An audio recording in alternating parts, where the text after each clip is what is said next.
Hello, hello, hello. Welcome back to another episode of Dear Source, your Ascendancy Hotline, where we connect in with Source and talk about all issues from relationships to parenting to business and how all of those things, whatever it is that's occurring in your life, is a spiritual lesson to grow and expand your soul. That's why it's occurring. We are here as a spiritual being, our soul, having a human experience, and that we're also a human being having a spiritual experience. And so everything that we're going through, everything is a spiritual lesson. What a beautiful, beautiful thing. And how do we connect in with that so we actually start acting from a place of source? There are universal truths and universal principles that we are all here living and governed by. They actually govern how the universe is designed to work. And anytime we're not acting in alignment with them, we get what we call spiritual lessons or what some may call karma. So, we live in a binary universe, which means it's neutral, it's benevolent, it's fruitful, it's abundant. There is no duality going on here. We're assigning that from our ego, from a place of judgment, in order to make ourselves, our human selves, feel better. There is no right or wrong. There is no good or bad.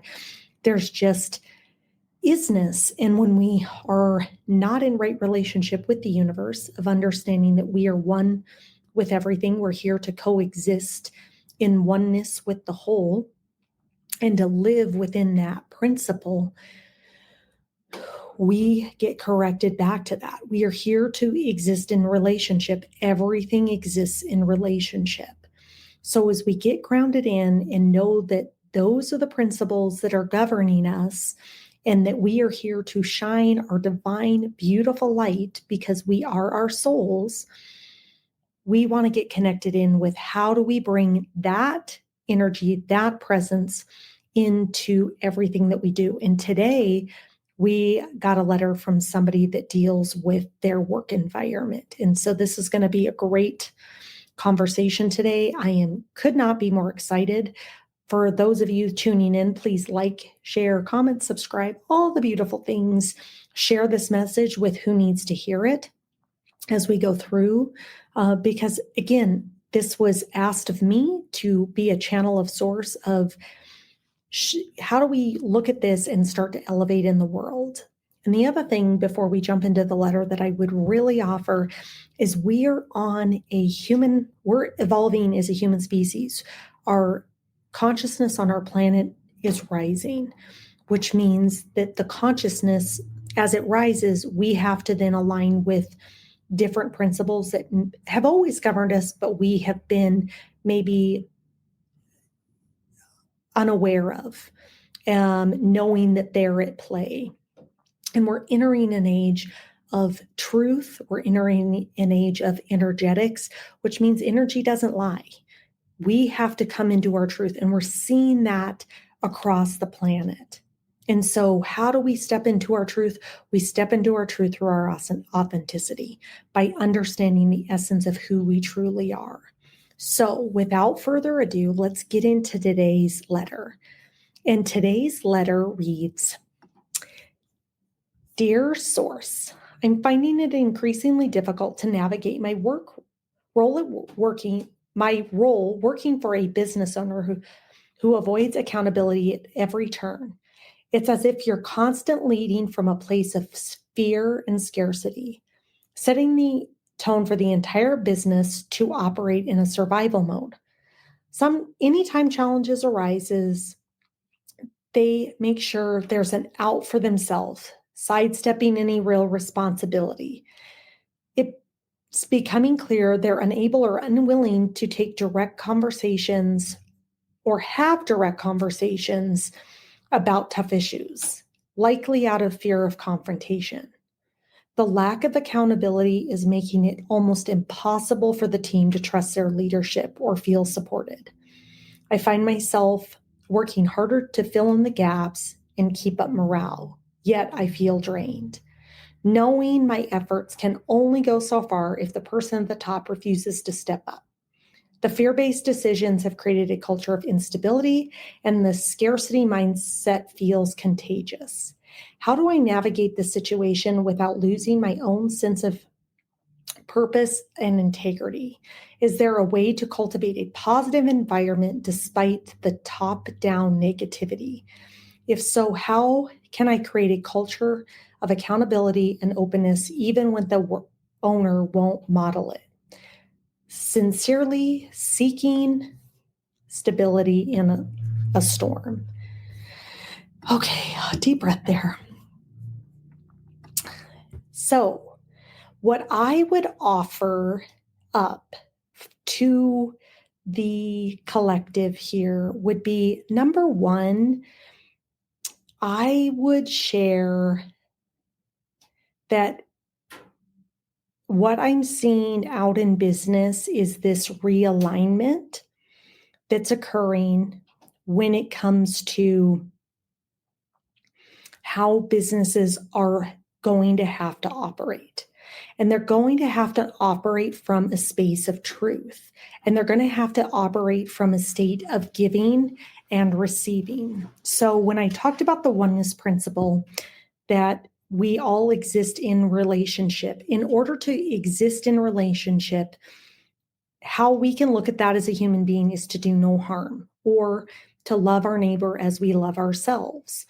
Well, how that translates into business is we have to orientate our business from a service perspective. What are we giving to the world? What is the big expansion that we are expanding into to offer to humanity, to make humanity better? When I think about creating a business or a business having an energy or a soul to it, that means that the essence of the business is to serve the betterment of the human collective. So what am I being in service to? So if I'm orientating myself as a business owner around how much money am I going to make? What am I going to get out of this? We're already out of relationship. We're in a taking and keeping mode. We're not truly in service of our clients. We're not truly in service of the people that we want to receive their money from. So you first have to ask yourself, as that business owner, or even as you as an operator, like, what is the essence or energy of that business? And what are you there to serve? And energetically, is every person aligned with that mission, with those values to be in service to humanity? And regardless of what it is, I can think of many different companies I've worked for, and they have very aspirational mission statements, but keeping people anchored into here is what I am, here's what I'm going to do.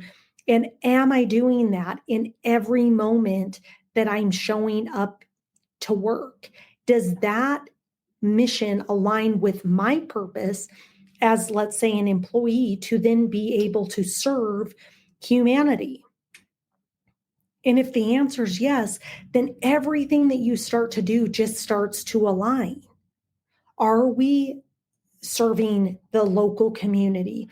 Even if it's, let's say, I vaguely am not going to get any of this right. So for all my Starbucks listeners, and it may have changed over the years, but I worked there, back in the early 2000s. We were there to nurture and inspire the human spirit, one cup of coffee, one neighborhood at a time, if I vaguely remember it.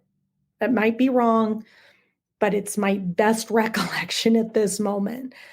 So if I think I'm showing up as a barista, shift supervisor, store manager, district manager, and I am there to inspire or nurture the human spirit, what does that look like? What does that feel like?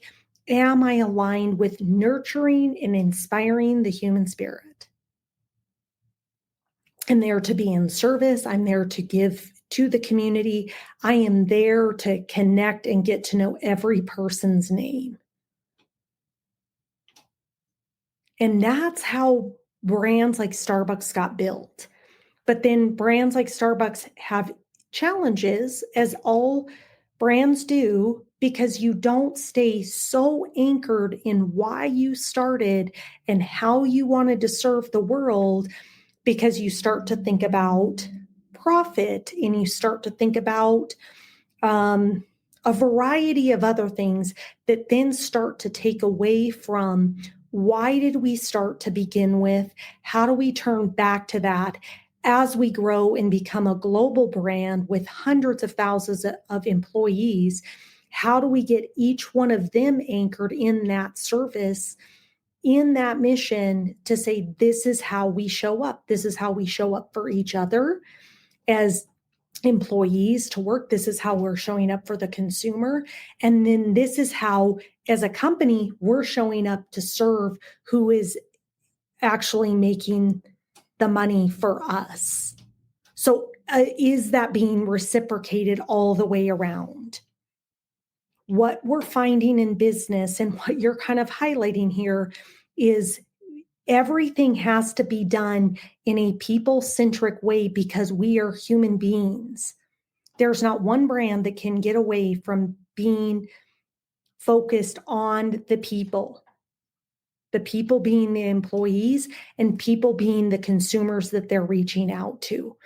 We've had technology come in, make it better, make it faster, but at the essence of who we are as a being is we're looking for connection. Technology should help us be more capable of delivering a more elevated experience, not supplement this experience we're trying to create. So technology can never subvert the human essence, because the human essence is what connects people into the brand, makes them feel the emotional attachment, makes them want to show up and spend $5 on their coffee. It's probably much more than that today, every day, because they feel that connection. It's beyond, I need the coffee to function. It's because I have a relationship with them. And I'm watching the majority of brands I go into. There's some that I love, and I'm watching them flail and fail because they have forgotten that at the heart of what they do is in service of the world and servicing their consumer and servicing their employees. And they're thinking about their bottom line, and they are coming at it from a mindset of scarcity. And in a mindset of scarcity, you can only create more scarcity. There's not one brand that's been built that has saved its way to success. You have to know what you're doing, why you're doing it, how you want to do it, and then you have to align your actions and activities as a business operator around ensuring that that energy, that essence of the business, the soul of the business of why you were created, is being exemplified out into the world, because that's what's going to get people to connect and come in. And so it is such a powerful, powerful, powerful time. Businesses, I don't think, understand the changes that are occurring and the revolution that's about to happen. And it's because they are focused on all these tactics. They're focused on all their own bottom line, their own profitability. And the reality is when you are in right relationship, in a giving and receiving mode, you are going to fail as a business, plain and simple. I will predict it. We are coming into the age of truth. We're coming into the age of authenticity. We're coming into the age of energy and vibration, which means people are here to feel. They're here to be connected, and people are not looking for necessarily convenience anymore. They're looking to feel connected. We cannot survive as a human species without connection.